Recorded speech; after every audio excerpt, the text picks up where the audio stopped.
우리 어저께 살폈던 것처럼 시편 102편은 고난당한 자가 하나님 앞에 탄식하며 기도하는 내용이다 말씀을 드렸습니다.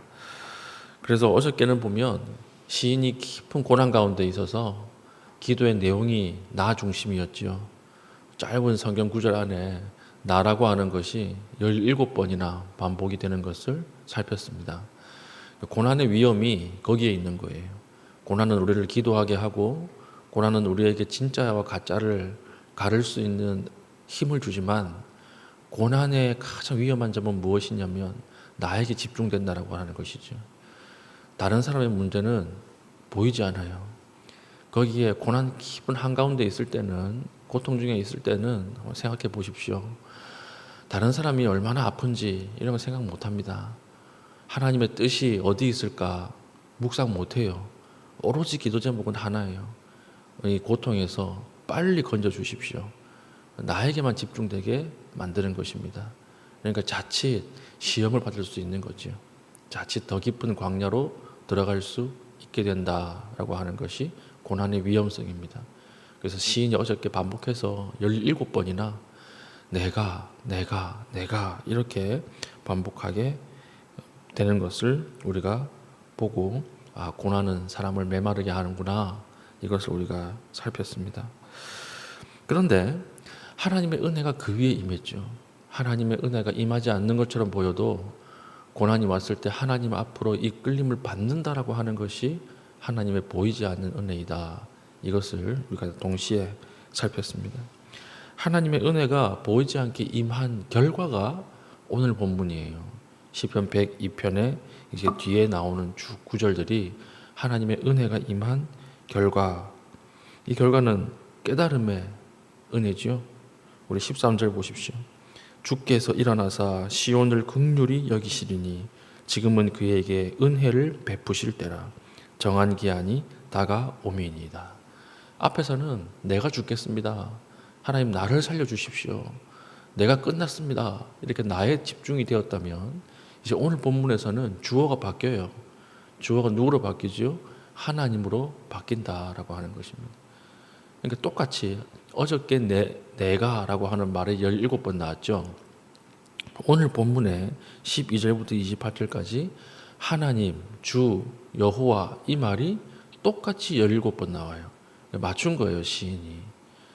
나의 중심에서 하나님 중심으로 바뀐 것입니다. 무엇이 바뀐 거예요? 초점 거리가 바뀐 거예요. 시선의 측면이 바뀌었다라고 하는 것입니다. 내 앞에 내 문제 여기에 이렇게 있다가 이제 하나님의 은혜를 잊고 나서 이제는 이 나의 시선이 하나님에게로 바뀐 것입니다. 문제에만 집중되어 있다가 문제 너머에 하나님으로 시선이 확장되었다라고 하는 것이죠. 그래서 계속해서 17번이나 이제는 하나님이 주께서 여호와가 이 말이 계속 반복되고 있다라고 하는 것이죠. 이게 사실 제일 큰 하나님의 은혜예요. 내가 내 문제 안에서 기도할 때는 큰일 날 것 같고 미칠 것 같고 답이 보이지 않고 그런데 그 왜 그러냐면 내가 눈앞에서 내 문제만 보고 있기 때문에 그렇거든요. 근데 내 시선이 하나님의 은혜로 바로 앞에 문제가 아니라 하나님의 시선까지 확장이 된다 그러면 하나님의 시각으로 보는 것입니다. 그러면 바뀌죠. 문제를 보는 시선 자체가 달라져요. 처음에 어떤 사람이 너무 싫어가지고 주님 저 사람 좀 복수해 주십시오. 저 사람 죽여 주십시오. 좀 큰일 나게 해 주십시오. 기도할 수 있어요. 그런데 기도하는 중에 내 시선이 하나님의 시선으로 확장되는 거예요. 하나님의 시선으로 이 사람을 보면 죽일 놈이 아니죠. 불쌍한 사람이에요. 긍휼을 베풀어야 될 사람이고 야, 저 사람 저러다가 마지막에는 심판받겠구나.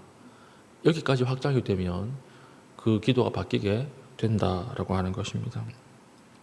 그리고 여호와라고 하는 이름이 17번 쭉 나오다가 23절 보면 다시 주어가 바뀌죠. 나로 바뀌어요. 23절 그가 내 힘을 중도에 세약하게 하시며 24절도 보십시오. 나의 말이 나의 하나님이요. 또 나로 바뀌는데 이 나는 무슨 나일까요? 앞에 나하고는 달라요. 이 나는요 주 안에 있는 나예요. 하나님 안에 있는 나예요. 그러니까 기도가 바뀌는 거예요. 26절 보십시오. 천지는 없어지려니와 주는 영존하시겠고 그것들은 다 옷같이 낡으리니 의복같이 바꾸시면 바뀌려니와. 27절 주는 한결 같으시고 주의 연대는 무궁하리이다. 완전히 바뀌었죠. 시선의 확장이 일어난 것입니다. 내 안에 문제만 보다가 하나님의 시선으로 보니까 나는 유한하지만 하나님은 무한하시다. 나는 여기서 끝나지만 하나님은 다른 사람을 통해서 하나님의 일을 이루어 나갈 것이다. 그리고 마지막에는 그것이 나에게 복이 될 것이다. 이 고백이 이 확신으로 다가오기 시작했다라고 하는 것입니다. 이걸 잘 보여주는 역사적 예화가 하나 있어요.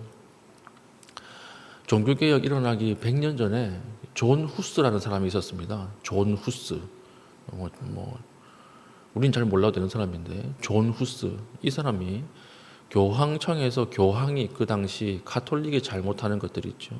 면죄부 파는 것들. 그 다음에 교황은 무오하다. 이런 주장들을 정면으로 반박하고 나섰어요.